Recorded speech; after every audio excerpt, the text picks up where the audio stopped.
আসসালামু আলাইকুম এভরিওয়ান, সবাই কেমন আছেন? আশা করি সবাই খুব ভালো আছেন। আবারও চলে এসেছি আপনাদের মাঝে নতুন একটি রেসিপি নিয়ে। আজকে তৈরি করেছি তেলে ভাজা বনরুটি।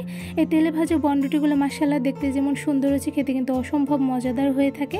বাচ্চাদের টিফিন থেকে শুরু করে বড়দের স্ন্যাক্স হিসাবে যে কোনো সময় কিন্তু এই বনরুটিটা খুব সহজে তৈরি করে ফেলা যাবে। তেলে ভাজা বনরুটিগুলো যেমন ফুলকো হয়, সাথে কিন্তু খুবই সফট হয়। দেখতেই পাচ্ছেন মাশাআল্লাহ কতটা পরিমাণে সফট হয়েছে। এই মজাদার পারফেক্ট সফট তেলে ভাজা বনরুটিগুলো আমি কিভাবে তৈরি করেছি সেই রেসিপিটি আজকে আপনাদের সঙ্গে শেয়ার করব।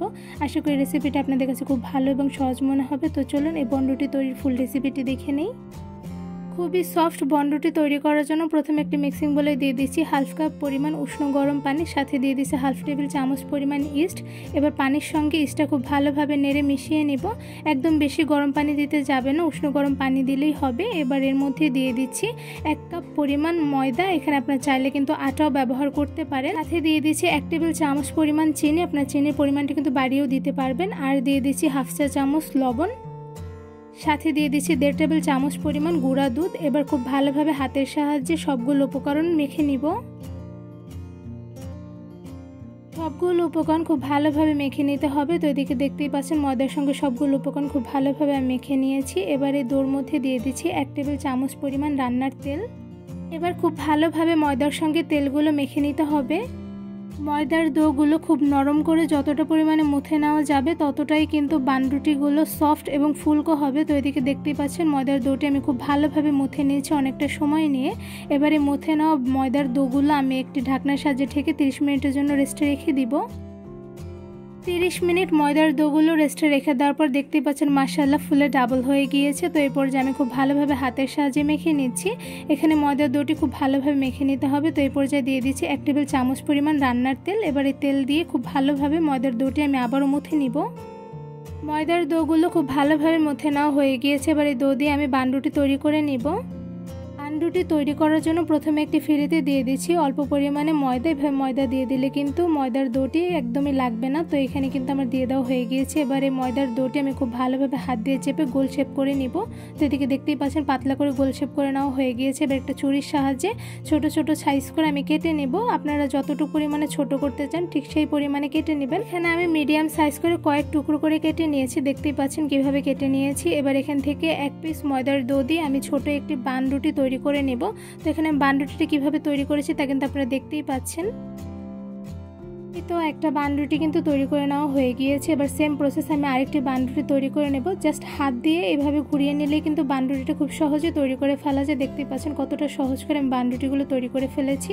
এবার সেম প্রসেসে বাকি ময়দার ডো দিয়ে আমি সেমভাবে বানরুটিগুলো তৈরি করে নিব। এই তো দেখতেই পাচ্ছেন কতটা সহজভাবে আমি অনেকগুলো বানরুটি তৈরি করে ফেলেছি। এবার বানরুটিগুলো আমি ভেজে নিব। রুটিগুলো ভাজার জন্য প্রথমে একটি প্যানে দিয়ে দিচ্ছি পরিমাণ অনুযায়ী তেল। তেল হালকা পরিমাণে গরম হয়ে আসলে এর মধ্যে একটা একটা করে সবগুলো বানরুটি দিয়ে দিব। প্যানের মধ্যে একটা একটা করে বানরুটিগুলো দিয়ে দিতে হবে। আর এই সময় কিন্তু চুলার আঁচটা একদম মিডিয়ামে রেখে দেন বানরুটিগুলো দিয়ে দিতে হবে। কিছুক্ষণ মিডিয়াম আছে বানরুটিগুলো ভেজে নেওয়ার পর একটা সাইড কিন্তু হালকা কালার চলে এসেছে। তো এই পর্যায়ে একটা চামচের সাহায্যে আমি সবগুলো বানরুটি একটা একটা করে উল্টে দিব।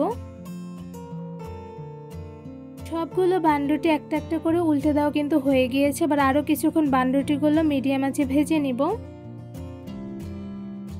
বানরুটিগুলো ভাজতে কিন্তু খুব একটা বেশি সময় লাগে না, 5-6 মিনিটের মতন ভেজে নিলে কিন্তু খুব সুন্দরভাবে বানরুটিগুলো কালার করে ভেজে নেওয়া যায়। তো এদিকে কিন্তু দেখতেই পাচ্ছেন দুইটা সাইডে কিন্তু খুব সুন্দরভাবে কালার করে ভেজে নেওয়া হয়ে গিয়েছে। আর এদিকে বানরুটিগুলো কিন্তু খুবই ফুলকো হয়েছে। এই তো সবগুলো বানরুটি কিন্তু ভেজে নেওয়া হয়ে গিয়েছে। এবার একটা ছাঁকনির সাহায্যে ছেঁকে আমি সবগুলো বানরুটি একটা একটা করে ঝুড়ির মধ্যে তুলে নেব। এবার একটি বাটির মধ্যে দিয়ে দিচ্ছি 2 টেবিল চামচ পরিমাণ গুঁড়া দুধ, আর সাথে দিয়ে দিচ্ছি 1 টেবিল চামচ পরিমাণ চিনি। এবার খুব ভালোভাবে গুঁড়া দুধের সঙ্গে চিনিগুলো নেড়ে মিশিয়ে নিব। গুঁড়া দুধের সঙ্গে চিনিগুলো খুব ভালোভাবে নেড়ে মিশিয়ে নেওয়া হয়ে গিয়েছে। এবার ভেজে রাখা বানরুটিগুলো গুঁড়া দুধের মধ্যে দিয়ে খুব ভালোভাবে মেখে নিব। রুটির সঙ্গে গুঁড়া দুধগুলো কিন্তু খুব ভালোভাবে ভরিয়ে নেওয়া হয়ে গেছে। দেখতেই পাচ্ছেন অ্যাকচুয়ালি আমি কীভাবে ভরিয়ে নিয়েছি। এবার সেমভাবে আরও একটি বানরুটির সঙ্গে গুঁড়া দুধগুলো আমি ভরিয়ে নিব। এই তো বানরুটির সঙ্গে গুঁড়া দুধগুলো খুব ভালোভাবে মেখে ভরিয়ে নিয়েছি। দেখতে পাচ্ছেন মাশাআল্লাহ কতটা লোভনীয় লাগছে। এবার সেম প্রসেসে বাকিগুলো আমি এভাবে ভরিয়ে নিব।